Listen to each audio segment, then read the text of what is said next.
James Allison, as Chief Technical Officer of the Mercedes Formula One team, you made a statement recently saying that you thought some teams might get things really badly wrong for the 2022 season. Yes, that's right, I did say that. And what mistake do you think they will make? A miscalculation on the amount of downforce available, perhaps? No, I wasn't talking about that. Do you think they'll fail to understand the behaviour of the new tyre spec? No, not that either. Then, in your opinion, what is it? Well, it's obvious, isn't it? It's using Nikita Mazepin or Nicholas Latifi as your driver. That's the very definition of badly wrong, isn't it? Fair point.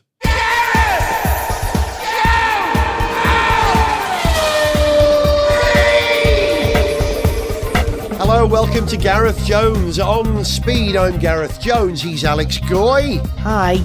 And he's Zog. Hello. Before we get to the meat and two veg of this show, first of all, no Sarah this week, because Sarah, lucky Sarah, is in Australia. She managed to get away and spend some of the darkest, coldest winter European months in the hottest, warmest, driest loveliness of Australia. And I'm hoping that she sailed there in the virtual motor yacht that I bought her for Christmas. I don't think she did, but how are you guys doing? What nonsense has come to mind to your eyes recently, boys, car related? Oh, Gareth, have you not seen the wonderful trailer for the new season of Formula E that appears to be part fever dream, part perfume advert and part Ridley Scott weirdness? And all nonsense. It's all bollocks. What is it? It is rubbish.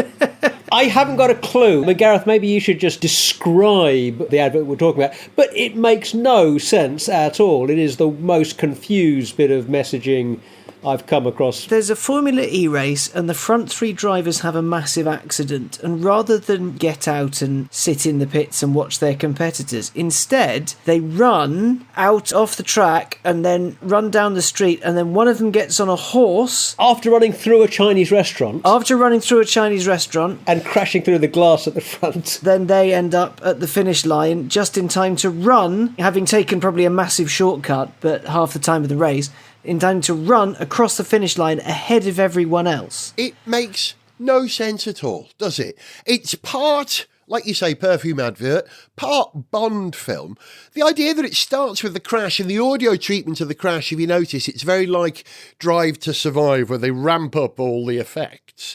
And then this absurd chase sequence. Why are we advertising motor racing with people doing parkour? Why are we advertising motor racing with horses, Gareth? Exactly. Yeah, right. I mean, the first thing that came to my mind was that basically it's a very video game-ish advert, I think. It's almost like you're throwing the drivers into a sort of video game series of challenge where, you know, there's almost sort of platform levels. They've got to get through one challenge, then another. Yeah. Are the creators of this advert not aware that there is a whole genre of video games called driving?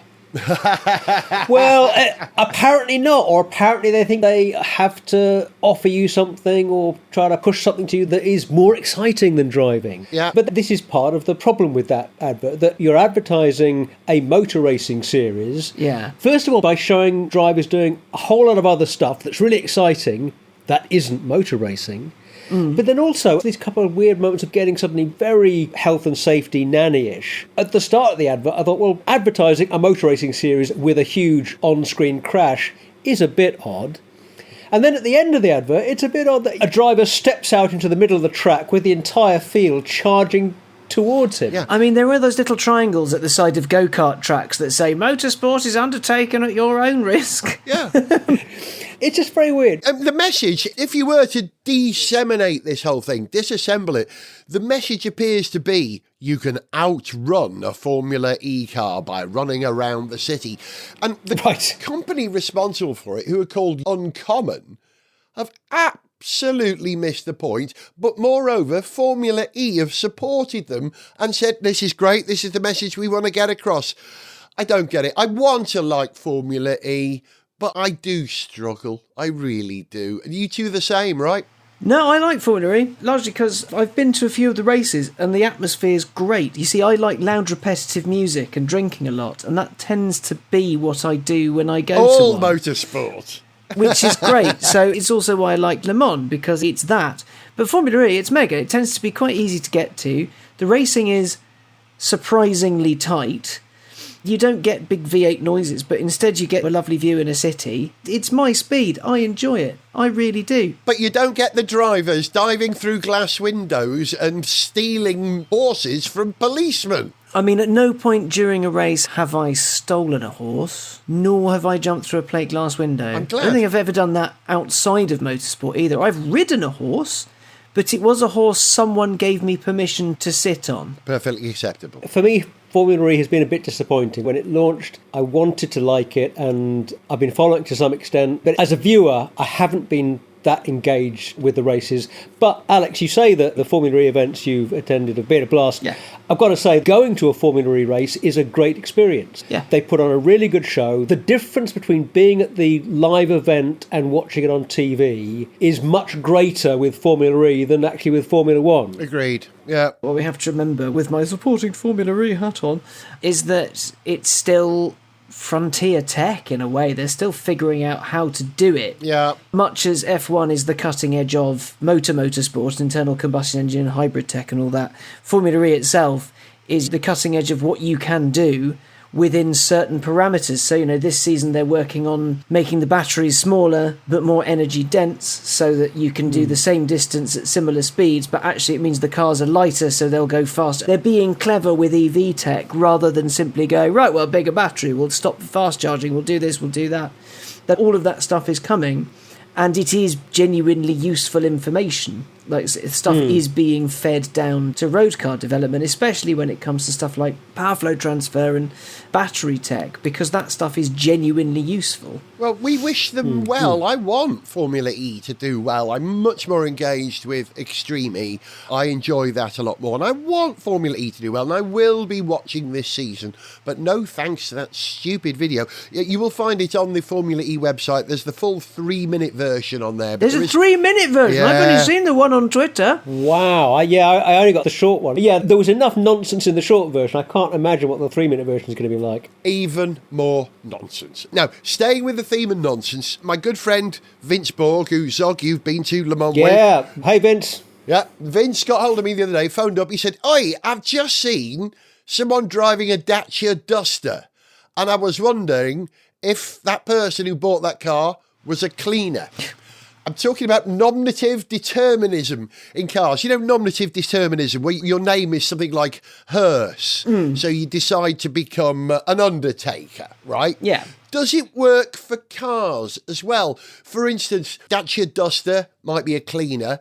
If you drive a Dacia Sandero or a Sandero, are you into concrete repairs? Is that your thing? You really like smooth wood. That's what it is, Sandero. If Lotus had a car called the X-Hume, that would be a gravedigger. It's close, isn't it? There could be an X-Hume, couldn't it? That's what they could be calling their upcoming... Sports car. Yeah. Yeah. Though, if you want a fun nominative determinism Lotus fact, their head of design is called Russell Carr. Of course he is. Lovely Russell. Okay. Can't keep his eyes There out you when are. you're talking to him, Carr. Lovely fella. Top designer. Born to the job. Okay, how about if you drove a Mercedes GLC, would you be, for instance, Ken Livingstone? Or someone who works in the Greater London Council? That's what. Ah, what you did there. That's a gag for all of us who remember 1970s London local There's politics, not many of us left. lost on the rest of the world. Weirdly, someone who drives an Audi A4 sells bigger paper than someone who's slightly more successful than them. And if you drive an Audi A1, does that mean that you are Nicolas Lapierre, who won A1 GP's first season, the World Cup of Motorsports? If you drive a Mini Clubman, are you a DJ? No, you are a droog. A Droog! From Oh, good, nice. Clockwork Orange. Okay, if you drive an Eclipse Cross, are you an astronomer? You looked up when you were told not to, and now you're surprised you can't see. There you go. And if you drive a Peugeot 208, I'm very proud of this one, were you a Radio Luxembourg DJ? That's one for the oldies. Because Radio Luxembourg was called Fab 208. That was their frequency. you Right, see. okay, thank you for that. Does everybody who works for Amazon drive a Boxster? They drive box vans. Whee! Actually, I have a mate who works for Amazon, and he drives a Honda Jazz, and he is not musical in the slightest. I was going to say, wouldn't that be Michael Bublé's car? Ooh. On that note, of course, the Suzuki Every Joy Pop Turbo. Wait, what, really? Every Joy Pop Turbo? Yeah, Joy Pop Turbo, a little minivan, early 2000s. Wow. Really, really cute little Japanese, I think, domestic market. Who drives that then? A K-pop fan. Surely Okay, anybody. yeah. You're driving that. You're listening to some happy, like K-pop, but Japanese pop. Do the leaders of Al Qaeda all drive a 911? Oh, that's jazzy. Ooh. That might be. That's Too soon. yeah. What about the Daihatsu Scat? Oh no! Maybe we shouldn't speculate about the personal habits. I've been to that bit of the internet. It's not great. Mazda Bongo Friendly, exclusively driven by stoned drummers. Yeah, that makes sense. People who work in human resources, they drive a Toyota CHR. Hey! Very rude Portuguese people drive Hyundai Konas. Yes, as discussed, because we know what that means. Oh, of course, popular with the naturist community, the Daihatsu Naked. Oh, Hey. classic. French proctologists drive Toyota MR2s. Oh. I'm sensing a theme here with your names here, Mr. Goy. I'm doing my best. You're just much, much cleverer than me. If you had a really dependable friend who perhaps was a roadie, would he drive an Amarok? Ooh. A hobbyist who spends most of their time in a shed, would they drive a Subaru Outback? If you were, I think, South London rapper, you would drive a Bedford Rascal. Very good. In circles, and then you would be dizzy. Whee! Oh! If you were a supporter of the Church of Satan, as I think technically I may be at the moment, long story. What? A Lamborghini Diablo. What? Hang on a minute. No, please qualify that. Let's just nip back to the fact that you're involved in the Church of Satan. How, Zog? Well, when I say I'm involved, I have on order, but I haven't yet received a couple of decks of playing cards that are being produced by somebody who is associated with... I actually can't remember whether it's the Satanic Temple or the Church of Satan in the USA. I should point out, however, that Satanism in this context isn't actually devil worship. It's a skeptical atheist movement, not a religious movement. Okay. Is it one designed to piss off the amazingly devout Christian types? Basically, yes. Watch the documentary Hail Satan if you want to know more. I highly recommend it. Very entertaining, very interesting documentary. I think I am, strictly speaking, giving financial support to the Church of Satan, and I'm very happy so to do. Okay. Lovely people, and I am broadly in sync with their aims. Broadly. If you were slightly better at tennis than all of your tennis partners, would you drive an Aston Martin Vantage? Oh, very nice. Oh. If you worked for the royal family, you were one of those obsequious types who fawn in front of the royal family, would you drive a Subaru Levorg, which we all know is grovel backwards? Do only narcissists drive a Seat Me? If they're vegetarians, they drive a Seat Me by Mango. Was that a limited edition version of the Me? A limited Really? edition with Seat and Mango. There you are, and they're in a weird pink. Okay, if you work on transatlantic leisure liners, I don't know if that's the right term, would you drive a Chevrolet Cruze? Do Star Trek fans choose the VW Transporter? But they only get their cars when they're on holiday from Enterprise. That's correct. Do entomologists tend to favour the VW Beetle? I hope Obvious so. one, Yeah. but, you think they probably would? Do downhill skiers only want to drive a Ferrari 488 Pista? Oh, good. Oh, that is irritatingly good. Ophthalmologists, do they drive a Ford Focus? Whee! Would people who get slightly annoying at the end of parties maybe drive a Daihatsu Charade? And of course, we all know that priests exclusively drive a Citroen DS. Oh, very good. Of course they do. Do naval captains all drive a Corvette? Oh, that's irritatingly good. I'm looking around my office for, what do I have? What do I have pictures of? A person making boxes to keep tea in or carry golf clubs around? Do they drive a VW Caddy, perhaps? People who work for PG must drive either a Kia Stinger GT, a Ford GT. If they have a lot of T, a Ford GT40. Also for alcoholics, they're the G and T40. Oh, very good. You wouldn't want to know anyone in your neighbourhood who owned a Plymouth Prowler.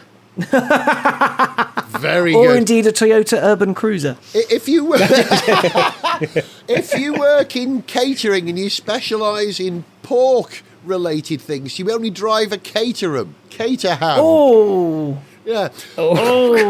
that's irritatingly good. And it gets down to individuals as well. For instance, does Brian Cox drive a Ford Galaxy? I'll ask him. Does Spike Milligan, or would have Spike Milligan driven an Audi Q8? Northern estate agents who only specialise in rental properties, well, they only drive an Elise. Oh, Elise. Oh, very good.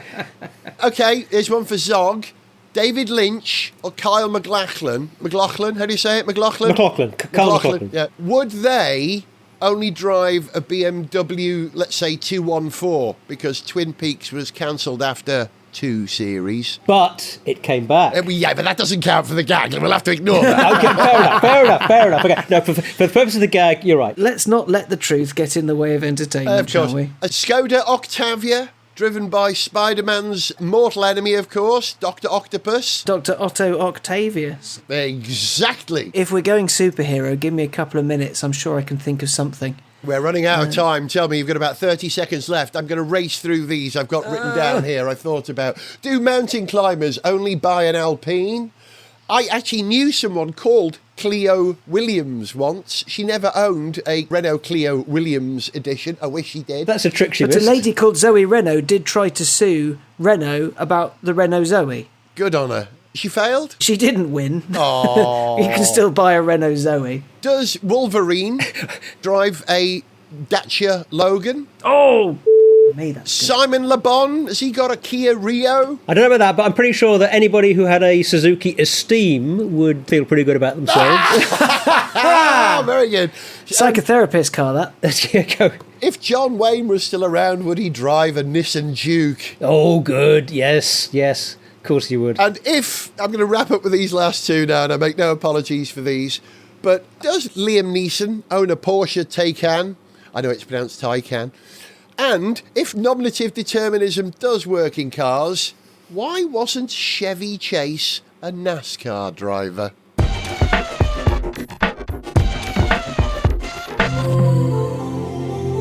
And now, Motor Industry News with Lance Stroll. A prototype of a flying car has been awarded a certificate of airworthiness by the Slovak Transport Authority. The Klein Vision air car can carry 2, is capable of reaching airspeeds in excess of 118 miles per hour and altitudes of more than 8,000 feet. There is no truth in the rumor that Mark Webber and Johnny Dumfries have been shortlisted as possible experienced test pilots. I don't get it. Somebody explain it. Why don't I ever get these? Gareth Jones on speed! I like to think of myself as a fairly positive person. I try to be, and I try and make everything on Gareth Jones on Speed positive and up. But we had I say we because I feel the pain, we had a less than positive thing happen recently to one of the members of the team. Zog, your Porsche has had an unfortunate event, hasn't it? Yeah, it has. There was an unfortunate incident. Won't go into any details because it involves another person and it's not appropriate to get into any details. But It sounds awful to people who don't know what you're about to say. yeah. Well, I had an accident. Nobody was badly hurt, but 2 cars were moderately bent. And I don't yet know whether I'm going to get my car back from the garage nicely fixed or whether it'll be written off. Yeah, I'm still waiting to straighten all that out. Tell me in 20 seconds what the damage is, loosely, Zog. Assorted front-end damage. Most of the panels at the front, front wing, bonnet, nose. The chassis, though, has probably got a bit of one of the chassis rails has probably been bent, and that is probably going to be the thing that will tip it into being a write-off, if it is a write-off. It's bent bodywork at the front. But the reason for us discussing this is that Zog forced you to ask the question, what might be the perfect city car for you to replace your Porsche with if you wanted to get a city car? We were having this conversation just the other day. Yeah. What might I replace it with? If I had to replace it, if I wanted to replace it, Okay, I'm going to lead this then and make some suggestions. I'm going to eliminate a number of things for you first. I think it's a process. If you've got a huge spectrum of cars to choose from, we're going to have to eliminate whole blocks of vehicles for one reason or another, so we can whittle it down to what we believe to be the best city car for someone like us who lives in a city, London, in a case of all three of us. And let's maybe sort of think about it from our perspective, because, we each have different perspectives and different needs. What's right for one person isn't right for somebody else. Well, I was on the high street here where I live in Stoke Newington the other day, and a guy drove past in a Twizy. Oh, I love a Twizy. The Twizy's fantastic if you live in continental Europe. If you live in cold, old Britain... You can get plastic zip-up windows. I know, but this guy had the half plastic window, and he was fully wrapped up, and he was cold, and he was standing still. And this was the thing about the Twizy. It has all the disadvantages of a motorcycle with none of the advantages. That additional manoeuvrability, being able to get round things and keep going, that makes it efficient. The Twizy doesn't work in northern European cities. If you're in the warmth, you're in no hurry, you're in the south of France, get a Twizy. So I'm eliminating the Twizy. I'll come back to that. Yeah, continue, but I want to come back to what you just said there. My prime choice for you, Zog, would be the River Simple Rasa, which is a hydrogen fuel cell, carbon fibre shelled eco car. And there is a hydrogen fuel station not a million miles from you over by Heathrow, but not close enough. So the River Simple Rasa isn't the answer. So I'm eliminating here. There's the Citroën Ami. Now, Zog, I know you like a Citroën, so I thought we'll consider the Citroën Ami. I do. Have you noticed like all the cars I've suggested have all been electric cars? Because this... I have noticed. This is what I think you have to do, because if you're using a city car for journeys of, 20, 30 miles, there's absolutely no point buying a petrol car or a diesel car whatsoever. Get something electric.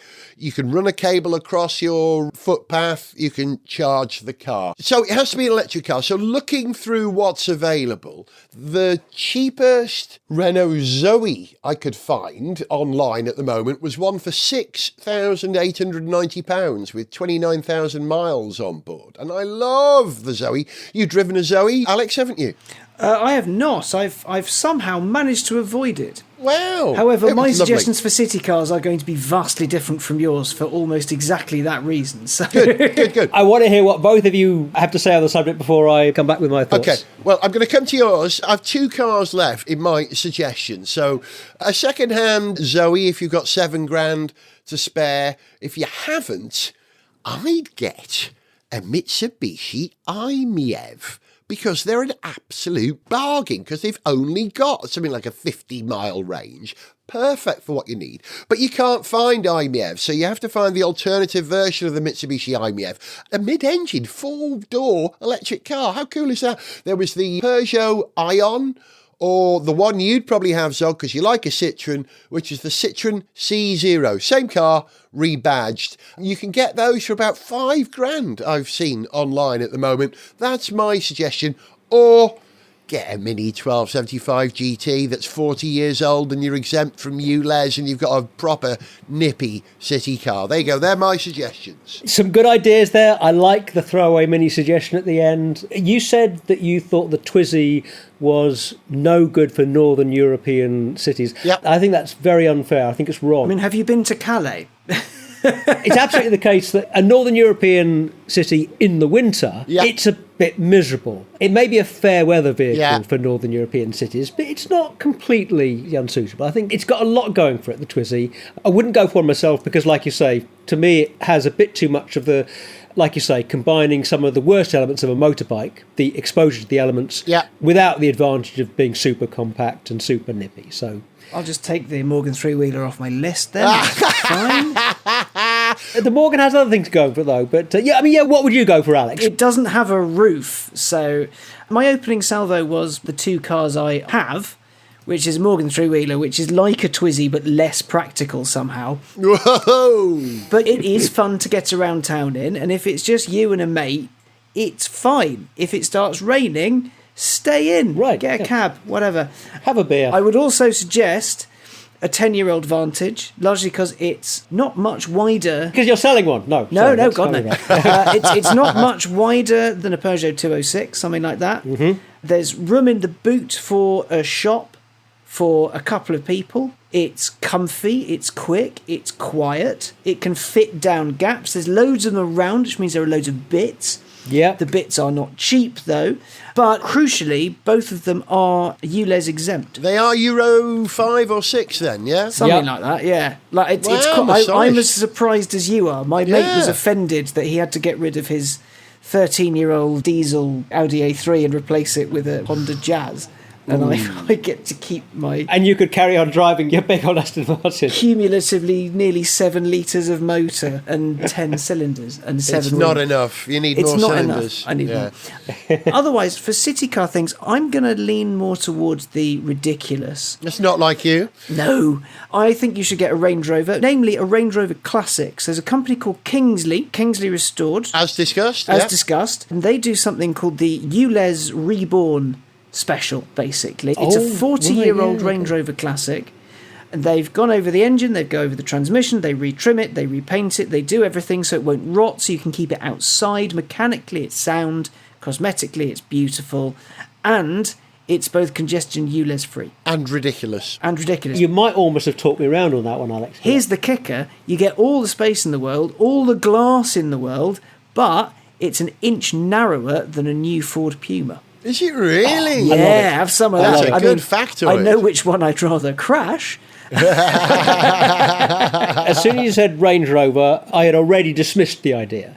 But original, not current model. No. You'll still look cool, but you can have wireless phone charging and CarPlay. Yeah. And reversing all cameras. The modern benefits. Yeah, right. With your old school cool. Now, you see, that is just about possible. I still think, for me, I don't like big off-roaders. I don't like 4x4s.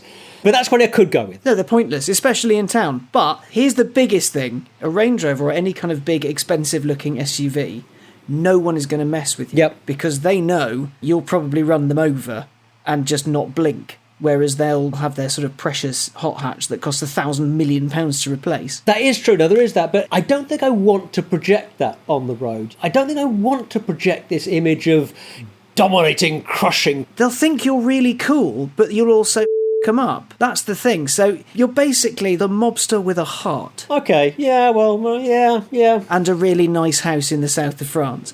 Okay, all right. On top of that, let me have a quick think. Okay, let me tell you where my thoughts went, because it was turning over my head for a while.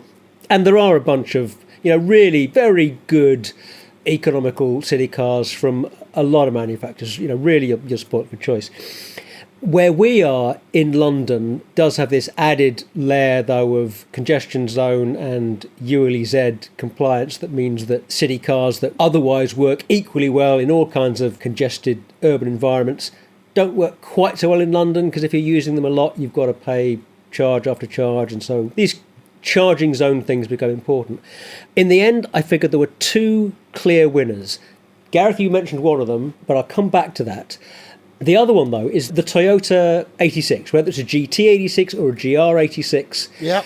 It's hit a really terrific sweet spot of value for money, performance, sharp looks. It's not the best looking car around, but it's a looker. No one's going to judge you for having one of those. So if you were like, I want an AMG A45, people are going to be like, who's that with dive planes and a big wing and a pop bang map disturbing our sleep?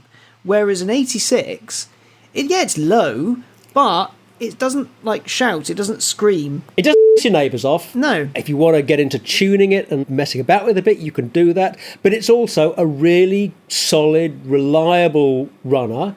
if it gets a bit dinged up around town, because driving around town, it's easy for people to bump into you when you park. Yeah. It's easy to pick up little dings as well as bigger dings. We took one all the way to Le Mans, Zog, didn't we? Very successfully. We did, and I know from that trip that the Toyota 86 that I really like a sports coupe. So I'd be able to, a ULEZ compliant, and therefore I can drive without an additional charge every day car. That is a sharp little sports coupe, reliable, everyday driver, economical, great handling, all the performance I need around town.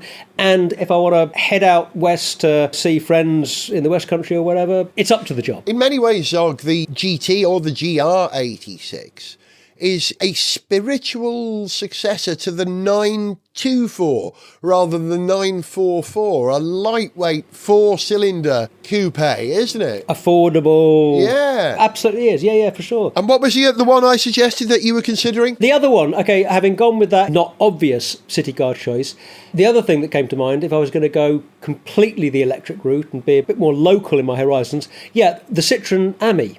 I think that is a fabulous design from Citroën. To me, it's head and shoulders above the Twizy and several heads and shoulders above, say, the G-Wiz or, predecessors like that. I love the way it looks, and I love that they've got these neat little design concepts in there, like the doors being symmetrical. They've got exactly the same doors on the left and the right of the car, yeah. So which means they open different ways. Yeah. Because if the handle's on the right-hand side, so you open it one way on one side of the car, the other way on the other. It's got a small range, but if I'm just getting around town, if I'm just driving around London, a 40-mile range is absolutely fine. A 30-mile-an-hour top speed is absolutely fine. And you love a Citroën. I love a Citroën. Like I say, I absolutely love the way that thing looks. I'd be very happy to be seen driving that anywhere. Really, really. And if I want to make a longer trip, I will hire or borrow something. So that's my solution. And they are cheap. How much are they, do we know? They're not actually on sale in the UK yet. You can reserve one, can't you? You can reserve one, yeah. And they're about £6,000 Bargain. TBC. Yeah, bargain, absolutely. I'd be very worried, though, if I owned one of those new Amis, that if I got in it, I might accidentally reverse it into a wall rather than drive it forward, because it's impossible to tell the front from the back of the car. Yeah, absolutely. There is that. My last choice is the only rational choice I would make, Zog. And actually, just thinking about it now, it doesn't meet your requirements. Bugatti Veyron. Wow, that's the perfect city car, isn't it? Yeah, I can go with that. Cheap to run, small. I was going to suggest a beaten up French, Parisian, second-hand, left-hand drive, Mark I Renault Twingo. That's the perfect city car. It's got to be beaten up, but every panel needs to have a dent in it. The trouble is, it wouldn't be ULEZ compliant. Sorry, Zog, I tried. Too bad.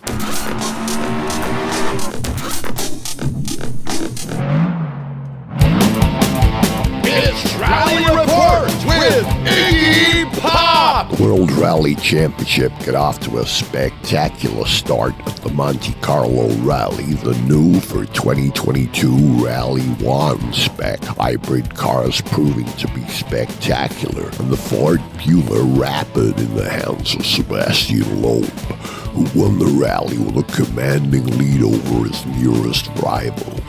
Loeb would have won with an even greater gap if he hadn't have to stop during the final stage to pick up his Zimmer frame and bus pass. Us old guys, we still got it right.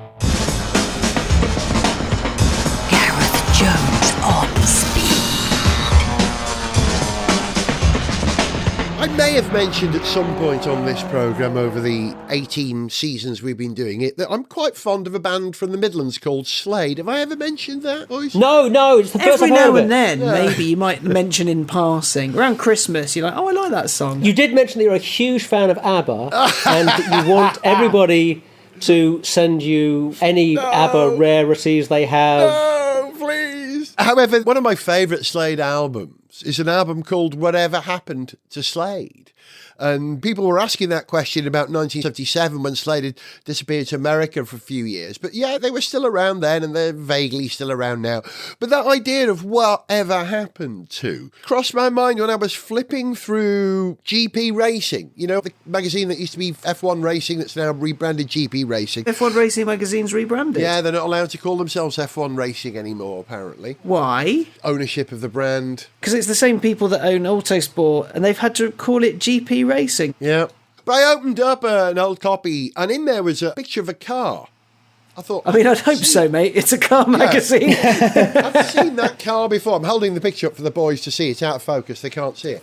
But it's a car called the Rodam... Hang on, let me get the name of it. Hold on. Oh, is that the one that used to be the Lotus T125? It is the car that used to be the Lotus... Or the Lotus Exos, sorry. Hang Correct. on, I've got something to show you.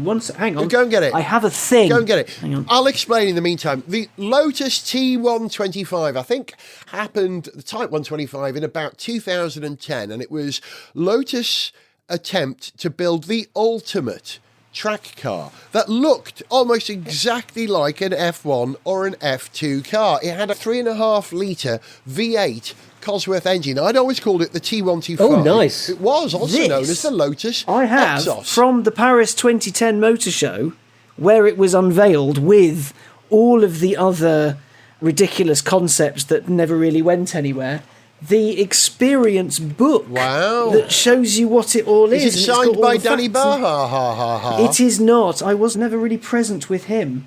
But yeah, it's got all like technical images and things like this. The last boundary of our domain. To go beyond is the ultimate in challenges. Nonsense. That's quite a nice sort of coffee table book, really, flipping through there. Well, it's too bloody big to sit on a bookshelf because it's massive. It's bigger than Yeah. my torso. It's a lovely thing. The last time I saw a T125 was when I went to Hethel to do a piece for Gareth Jones on Speed a couple of years back. And we went to Classic Team Lotus, and they had a T125 parked in amongst all the real Formula One race cars that Lotus had designed and built. And it's emerged again. That car exists. It is called the Rodan FZ, spelled F-Z-E-D, the FZ.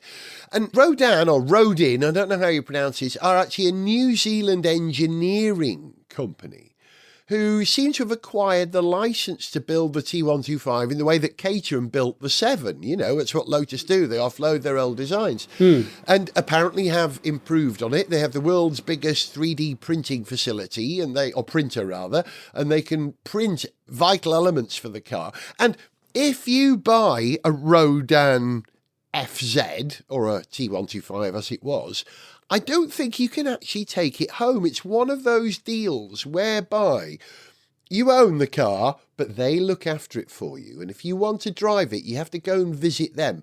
Now, at a cost of £650,000 for this car and a flight to New Zealand every time you want to drive it, that's an awful lot of money. But it's nice to know that the T125 didn't vanish off the face of the universe completely. It's alive and well and living in New Zealand. That's my first whatever happened to. You got one, Zog?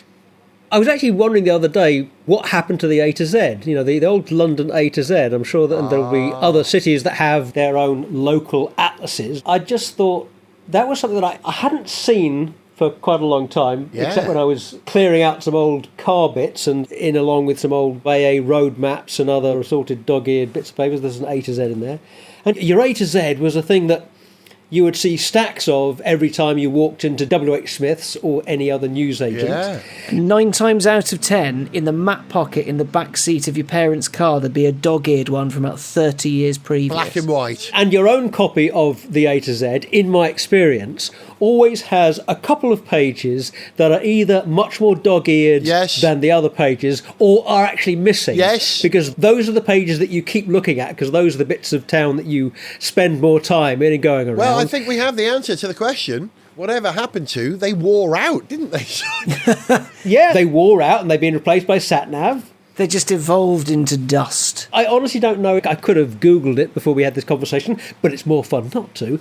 I don't even know if they print A to Zs anymore. No, there's no need, is there? As your man in the chair, let me find out. Okay. That's it. Whatever happened to the A to Z? Let's find out live.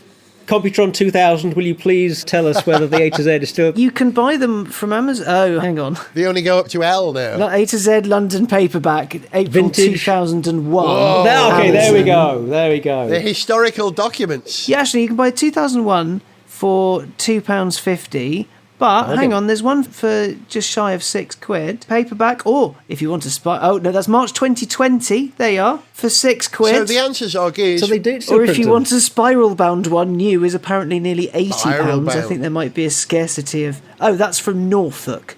Oh, yeah. Postage from Norfolk, pretty expensive. Well, you know, Yeah. the A to Z has become an historical document. It is the real-life version of the Wayback Machine. Do you know Wayback Machine? Wayback Machine Of course. is a website where you can look at websites as they appeared 10, 20 years ago or more.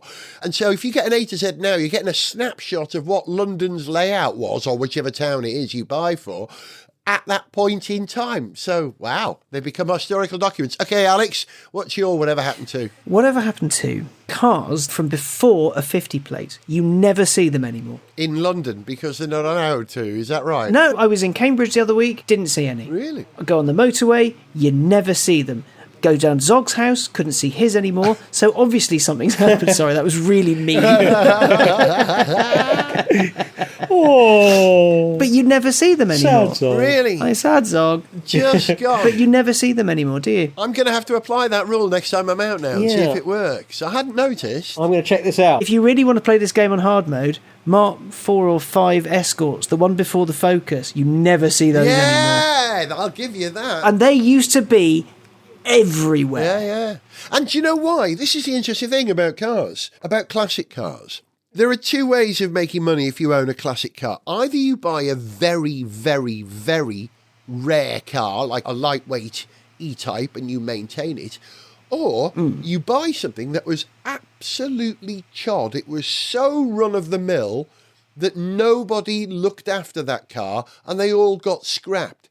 So you could argue that a Mark 1 Twingo or even a Mark 1 Cortina 1300 Deluxe is more rare than an Aston Vantage, because all the Vantages were kept and cared for. But there are no Cortina Mark 1 1300s left, Deluxe, you know. So to be a car collector, either choose something very special or something absolutely mundane that you just don't see anymore. So pre-50 registration cars will do it, yeah. But yeah, your challenge is pre-50 reg, pre-2000 reg. Don't cheat and go to like Chelsea cars and the posh players go, look, it's pre-1999.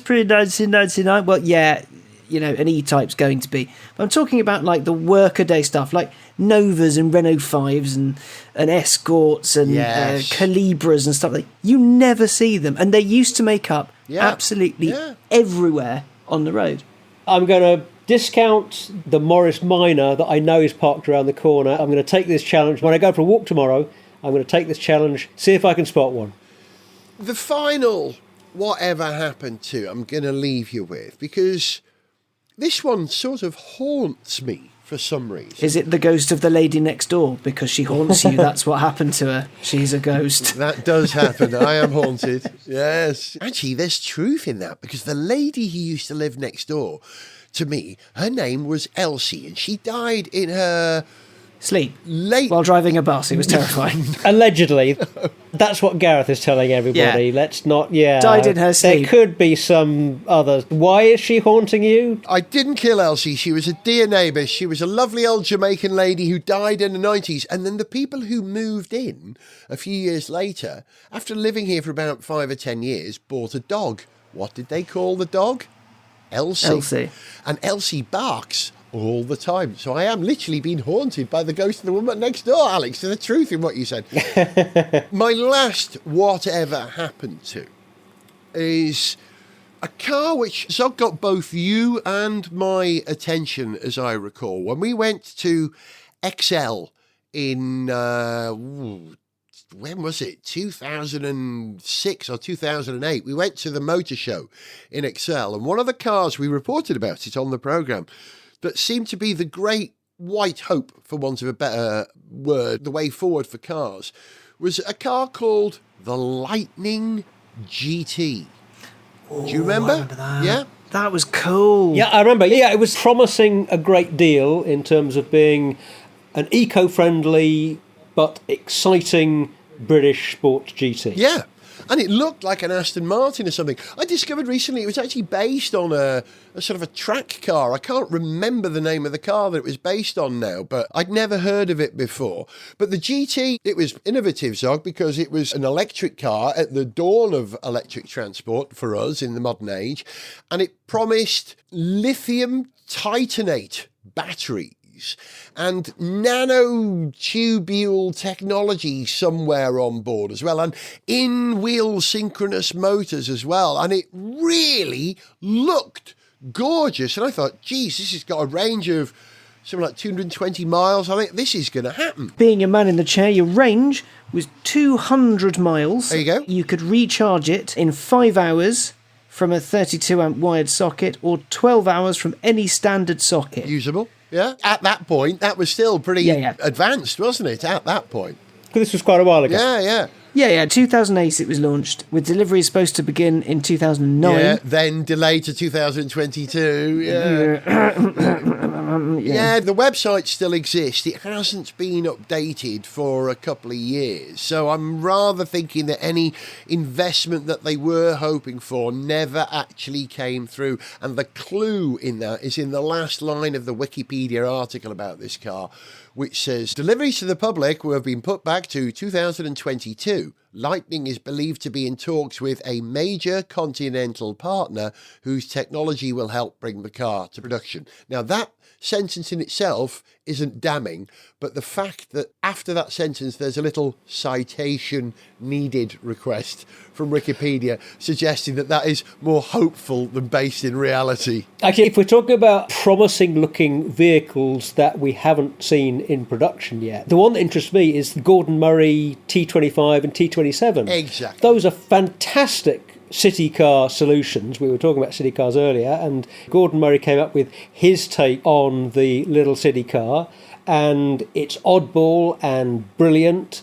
And for years now, every now and again you see a story that Yamaha or Shell or somebody else is getting involved with Gordon Murray and they're going to build these cars, and they never appear. I thought the Yamaha version looked gorgeous. I think it's a real shame. Yeah, I agree. Yeah. When we have cars like the Twizy and like the Citroen Ami, which do a very similar sort of thing. So of all the whatever happened to cars that we hope for, I think the T25, the T27, the electric and internal combustion engine city cars, what a shame they never happened. What was it that stopped them? We will probably never know, but I think the answer's probably money, isn't it? It's always money. Always money. Yeah. You've been listening to Gareth Jones on Speed with Alex Goy, Bye. with Zogger, Goodbye. and me, Gareth Jones. We'll see you in 2 weeks for the next one, when we'll be starting to think about the new F1 cars emerging, and we'll be welcoming Sarah back to the programme. Say goodbye, boys. Bye, boys. Bye. Bye-bye. For information on how to contact the show, see pictures, get song lyrics, follow us on Twitter, find our Facebook fan page, or to sponsor the show, go to garethjones.tv. Gareth Jones on Speed is made in London by Whiz Bang. Gareth Jones on Speed!